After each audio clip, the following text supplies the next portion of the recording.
Hey folks, hope you're all well. Today's video is the good old Kel'Thuzad, the boy that just won't die. So, KT is interesting fight. It depends on where you, your cooldown usage and how you play will depend on which role you're filling. If you have essentially a top team and a lower team, I'm trying to avoid any jokes there, but there is a point during Kel'Thuzad will essentially be killed multiple times through the fight. You reduce his health to 0. You then have an intermission phase where Addons spawn, and you have to enter his phylactery because he's a lich, and you have to fight the remnant of Kel'Thuzad. So his mortal soul, as it were. And depending on where you go will depend very much on how you treat this fight.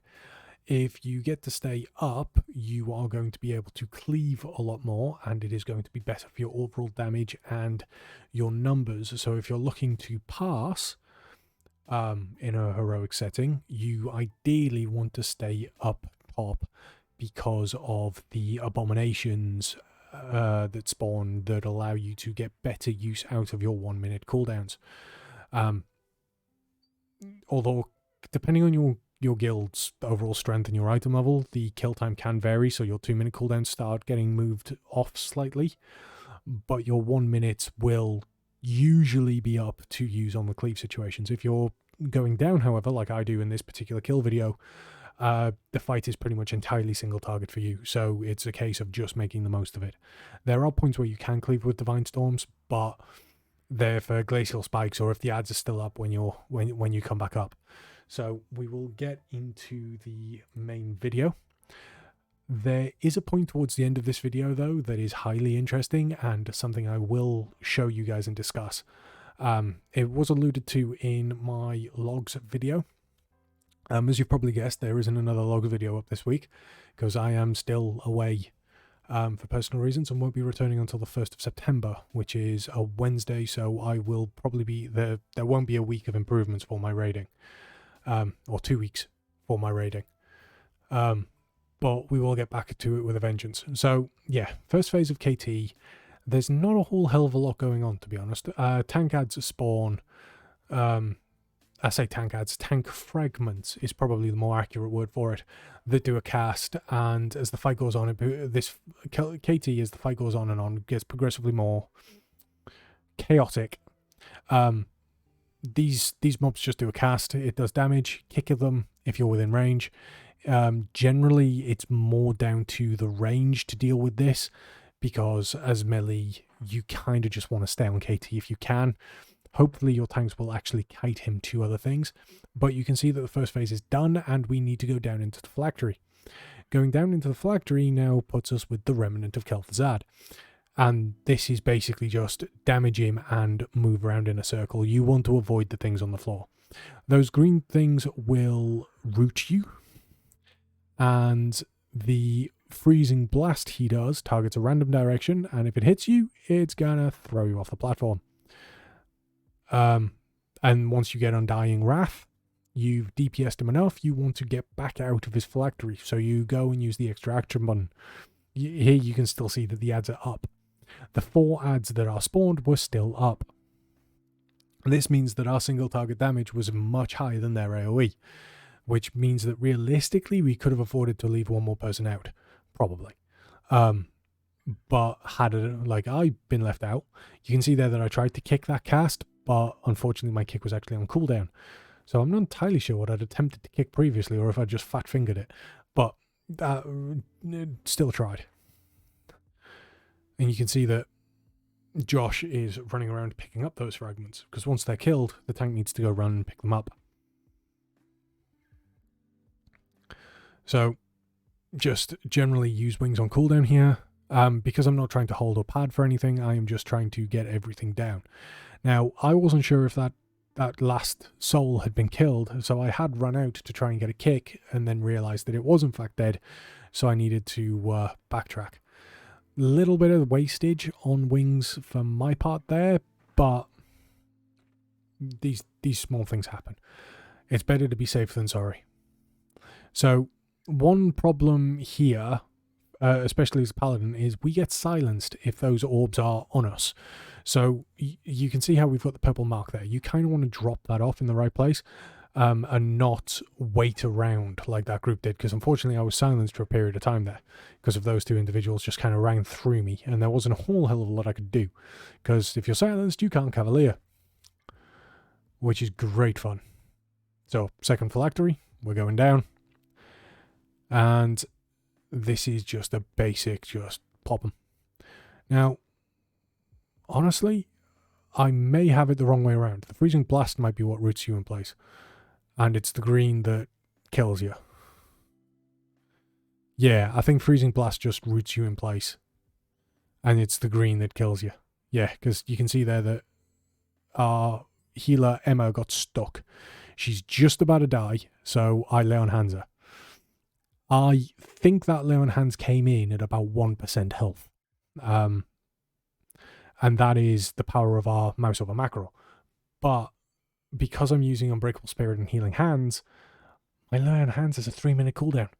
So theoretically, I could actually get two defensive lay on hands out in a progression fight, which is something to potentially make use of.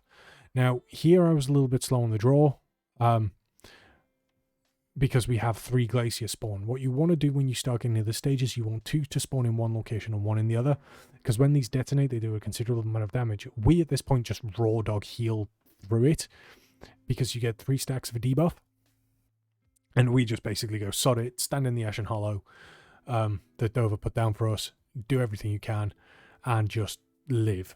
So you use defensives, you soak, and you just put as much damage as possible. Because if you die during this fight, Kel'Thuzad will raise you as an undead on his side that you then have to kill. So deaths can be potentially very, very punishing here. And that's why when Hoff,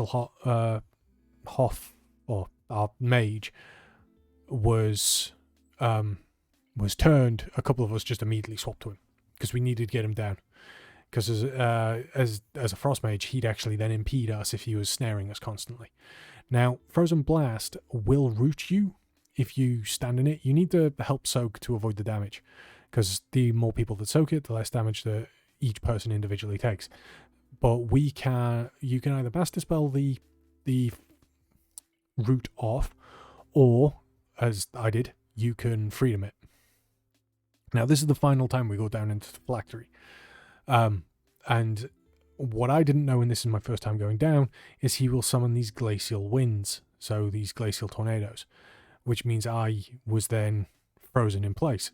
So that is something that you need to be wary of going into this last one, and I just bubbled to get out of it because I didn't trust.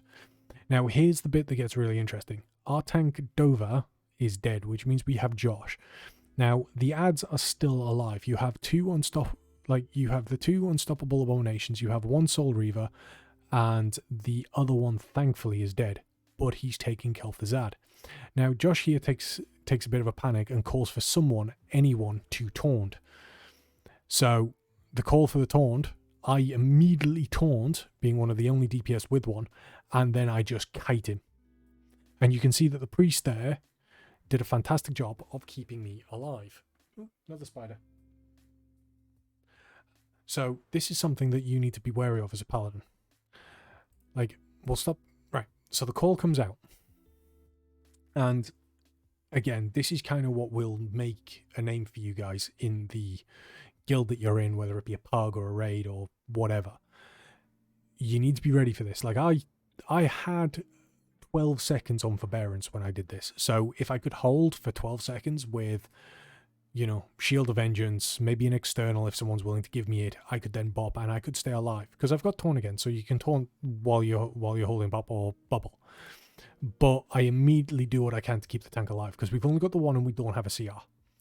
And that leap of faith was amazing, but you could...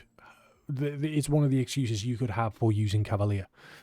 It turns out that it wasn't actually necessary, but it's still worth noting, and that is something that will put you above other people in terms of how the tanks view you, or even how healers view you. If you're willing to step up and do that little bit extra, it will show.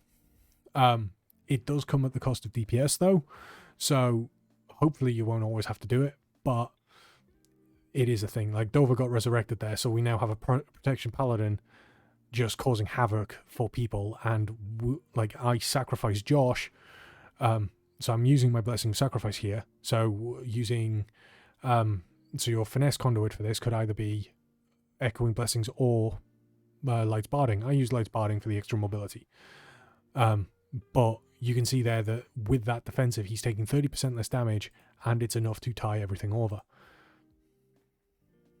I am getting crunched from the sack damage, but it's fine. The boss goes down.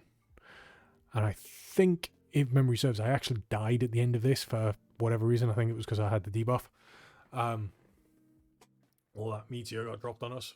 But either way, Kel'Thuzad was an interesting fight this week. Bit of a laugh. And I got to do something very, very unique in that taunt. But yeah, hopefully you guys have liked it, and the next video will finally be Sylvanas, who I'm not 100% sure you guys want my opinion on that one, because she's a nasty fight and my logs ain't that great, but we'll go into it anyway. Please like and subscribe below, and I will catch you guys in the next one. Take care.